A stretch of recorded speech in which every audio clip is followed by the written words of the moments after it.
Hey students, welcome to SAN Academy Pallikaranai. This is Class 8 Social and Political Life, Chapter 4 Understanding Laws. Topics to be covered. Do laws apply to all? How do new laws come about? Some of the unpopular and controversial law.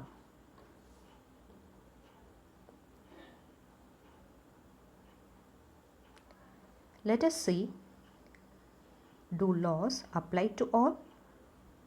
One instance is hiding a criminal case. A government official helps his son go into hiding because his son has been given a 10-year jail sentence by a district court for a crime that he has committed. The above is a clear case of the violation of law. According to the members of the Constituent Assembly, there should be no arbitrary exercise of power in independent India.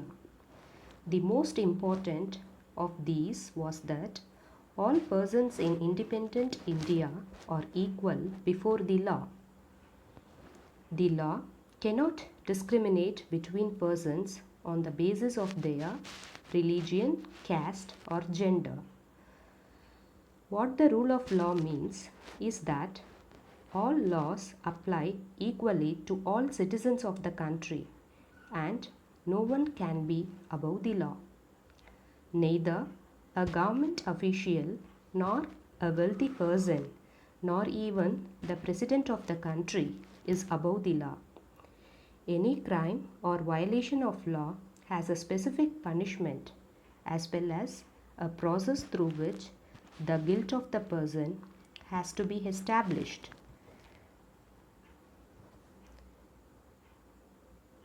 Let us see some of the laws in ancient India, that is, during colonial period. In ancient India, there were innumerable and often overlapping local laws. Different communities enjoyed different degrees of autonomy in administering these laws among their own.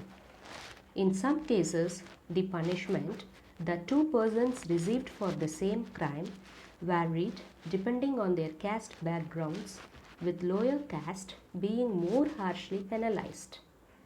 This slowly began to change as this system of law began to further evolve during the colonial period.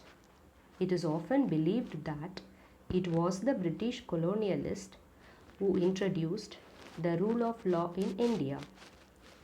Historians have disputed this claim on several grounds. First, that colonial law was arbitrary, and second, that the Indian nationalists played a prominent role in the development of the legal sphere in British India.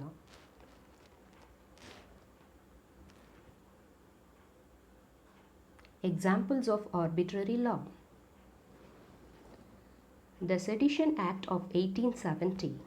The idea of sedition was very broadly understood within this act.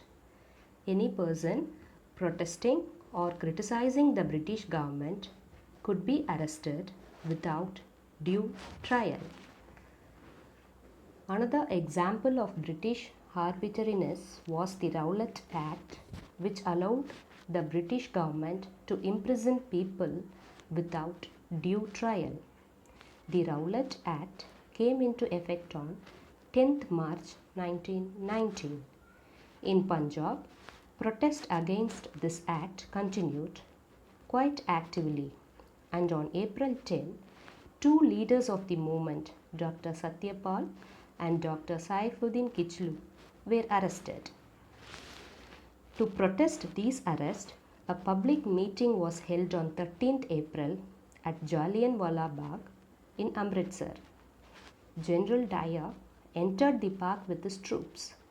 They closed the only exit and without giving any warning, General Dyer ordered the troops to fire. Several hundreds of people died in this gunfire and Many more were wounded, including women and children. This painting shows troops firing on the people during the Jallianwala Bagh massacre.